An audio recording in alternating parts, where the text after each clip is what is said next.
We're going to talk about words that wound. And this is very, very, very specific, as I said.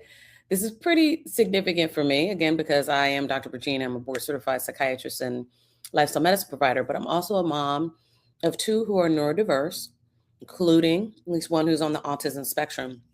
And there are some things that I personally, while they may or may not bother me personally, you have to remember a couple things. One, children who are neurodiverse, especially those who are on the autism spectrum, often have more receptive, their receptive understanding is greater than their expressive.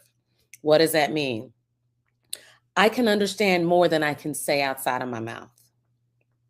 That means that while you're talking about me, I can hear and I might be fully understanding what you're saying. Okay. But I may not be able to express it the way that I would like to. So sometimes we will have people saying things about our children, and our children are right there, which means they can hear. I'm very big on saying, can we come over here and you can tell me whatever it is that you have to say? Because he hears you. And yes, he may understand what you're saying. He may not. But I want to err on the side of presumed competence, which is I'm presuming that he may understand fully what you're saying. Things like, well, what's wrong with her? Or what's wrong with him? I don't hear that as much, but oh, he doesn't look like he's autistic. Two things right there we'll cover. Um, you know, I have never heard anyone say, well, why don't you just leave him at home? Who's a stranger? There may be the illusion within the family of, should we just go out by ourselves? Should we just do it? Just you and I go and we can leave, the kids at home with their dad. Wow, that was a pretty big tantrum, a pretty big meltdown. And then something at the tail end of that goes on. I have been saying for at least the last decade, behavior speaks. Are you listening? So we're going to talk about that with tantrums. So I'm going to cover each of those little statements. And then we'll probably pull each of those into like little miniature links and talk about them. So as a parent with a child who's on the autism spectrum, if you allude to the, well, what's wrong with him question, it is offensive. Personally, I don't take as much offense because I feel like I'm an advocate and part of my role is to educate. So I personally don't have as big of an issue with that. But there are other ways to ask that question. And there was another autism mom who's also an RBT who saw me in the local pharmacy and asked the question in a much better way.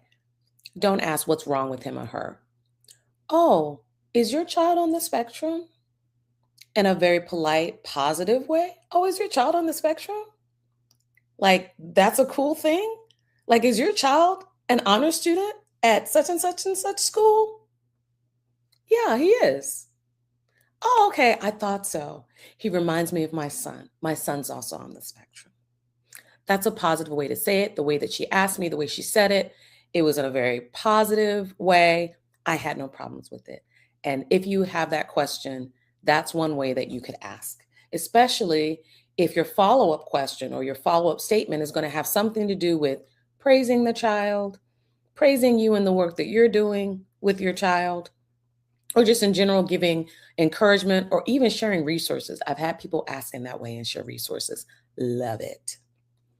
Now, as a parent and a professional of a child who's on the spectrum, when I get stares when my child is misbehaving or it seems like they're having a meltdown or a tantrum, and I get the strange looks, not necessary, not needed. Fix your face. I'm just saying that in a nice way. But I don't need that energy. Okay. Come to me with the same energy that you would want someone to come with you or to you with your child when they are having a tantrum or a meltdown. Because guess what? 9 times out of 10, my child's not having a tantrum or a meltdown. 9 times out of 10, my child is on sensory overload. His nervous system is raw. And if I took a device and prodded you with something, the equivalent of a taser or something, I rubbed my feet on the carpet and then gave you an electric shock, you're going to react because that's natural and that's normal. A child or an adult who is overstimulated from a nervous system perspective is going to react. Sensory overload. It's not a meltdown. It's not a tantrum. It is reaction to the fact that their nervous system is literally raw right now, and you're literally pressing on their nerve. Might be their last nerve. So be careful about that. As a parent and a provider who has children who are neurodiverse, child who's on the autism spectrum, when I hear, well, have you tried this or have you tried that? My son is 16 at the timing of this video. Lord willing, he'll continue to live a long, productive life into his multi-double digits. Right? Might live to be 100. Don't you think that in the last 16 years, I, as a professional, a psychiatrist, don't you think in the last 16 years that I've tried A, B, C, and X, Y, and Z?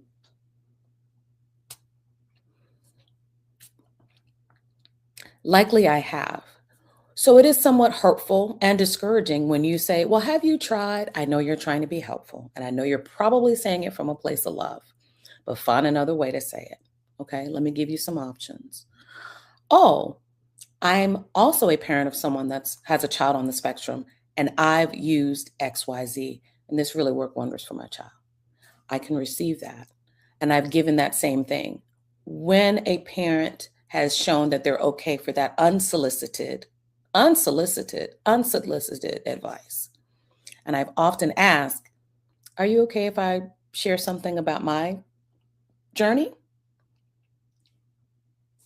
Yeah, sure, please share. And then I will share whatever it is. Because the last thing that parent needs to hear at the end of the day is, I'm telling you without telling you that I think you haven't tried what you could try and you're not doing a good enough job at parenting your child. Save it, because that parent is doing way more than you could ever imagine. Trust me. Okay. They're trying, their child is trying as well.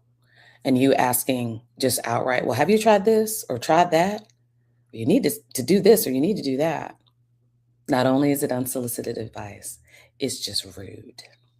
It's just rude. Don't do it. As a parent of a child on the autism spectrum and as a provider who's board certified in psychiatry, please don't confuse your Google search with my years of experience and training. I'm not trying to be pompous. I'm not trying to be arrogant. However, between a bachelor's, a master's, a doctorate, a residency, and extensive continuing medical education, I have probably read the story, watched a YouTube video, chat GPT'd it, asked Claude about it, read a research paper on it, and am likely doing it myself already. So I'm not saying don't share information. We don't know everything. There's no way I could possibly know everything. But please start from a place of, with my child, presume confidence. With me as a parent, presume confidence. Likely, I know what you're about to say already, even before you say it. And very likely, I've already studied it in school, already have a degree on it, or a residency or certification or training on it. 9 times out of 10, I've already tried it or I'm already trying it.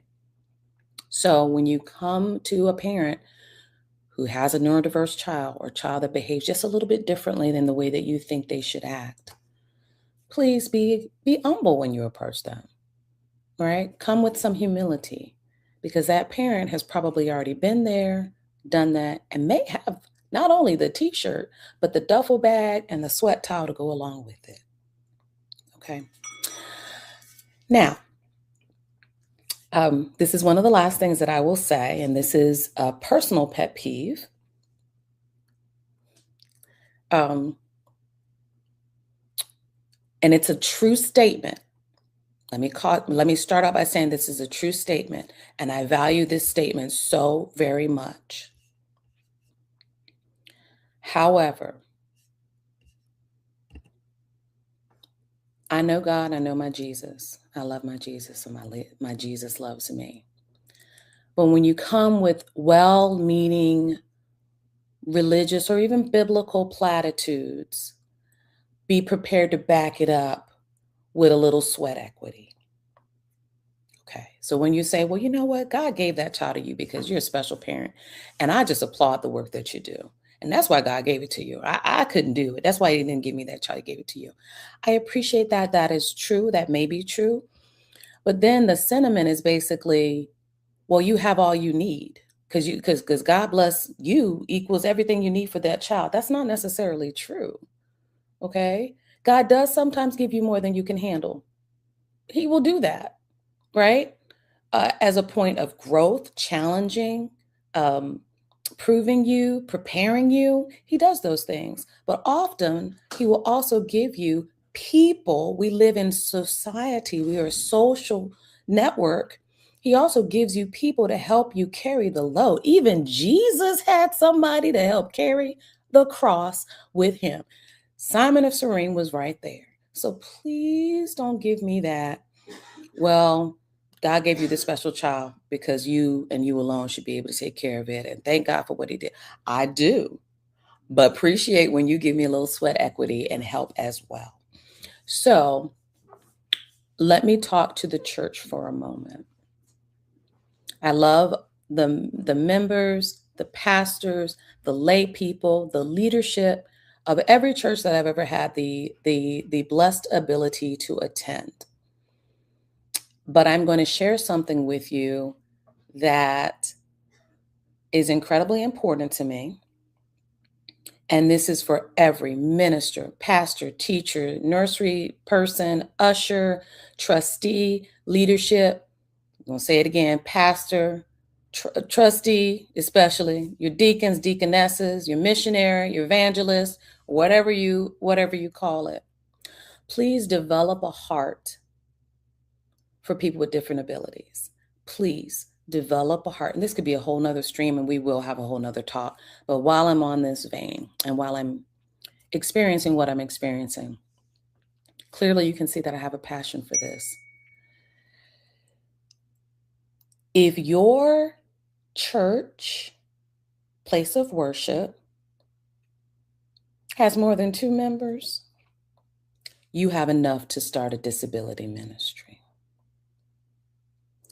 Period, point blank, put a pin in it. Those who have different abilities are the number one unreached people group in the world. Let me say it one more time for those who are in the back that couldn't quite hear.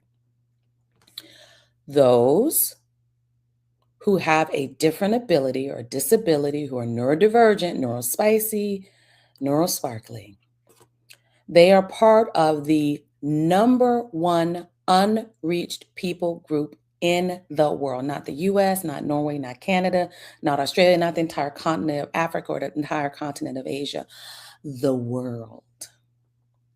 Okay, the world.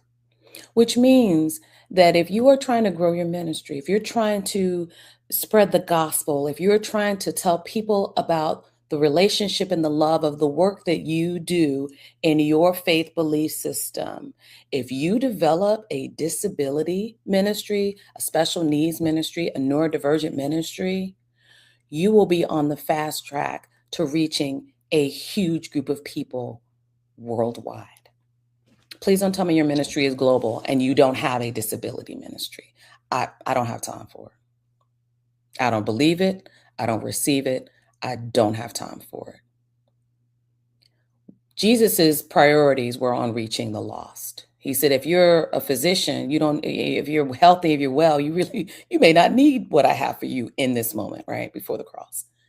But he said, I came for the poor, the sick, the lame, the ones that had difficulties. Even David looked for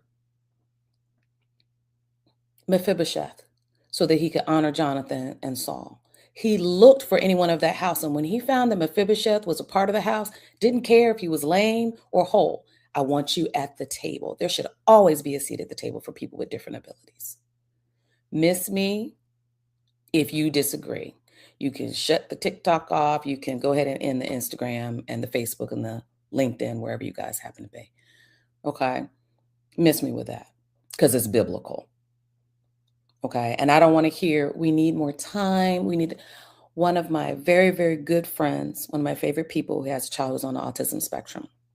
He said they started their disability ministry at their church with one willing worker and a rubber ball, a red ball, one of those big exercise balls. That's how they started a disability ministry. I don't care if you think you don't have enough money. I don't care if you think you don't have the time. None of that matters to me, because as long as you have one willing worker and a red ball, you can start. You can start. I'm not saying that's the evolution and the end of where you're going. I'm saying all it takes is a red ball to get started and one willing worker. That's it. And that person was able to take that ball with the child during the service. The parents got to go into the service, experience the fullness of the service, and they found a hallway in their church. A hallway. It wasn't even a whole room, guys. Hallway just a little bit bigger than a closet. And that one person worked with that child in a hallway on that ball. They walked up and down the hall with the ball. They sat and bounced on the ball. They patted the ball. They drummed the ball. They rolled the ball back and forth. It was in a hallway that was in clear view, right? Someone could see them. So there's no issues with that. I do teach stewardship for darkness to life against child abuse. So, but it was a hallway where people could see what was happening. That's how they started their ministry. And let me drop this little pearl on you. There are so many organizations that literally were created to serve places of worship to help people start disability ministries. I'm going to do a shout out to the Banquet Network. I was a part of their board for about a year or two. And what they do is help churches start disability ministries to help make the church more accessible for people that want to come. A lot of people want to come, but they don't feel like there's a place for them because of the behavior, or because they're just concerned for whatever the reason. They may watch a TV at home, but still that doesn't give the parent any respite and the ability to just sit and watch uninterrupted to the service, or listen to the service, or participate in the prayers.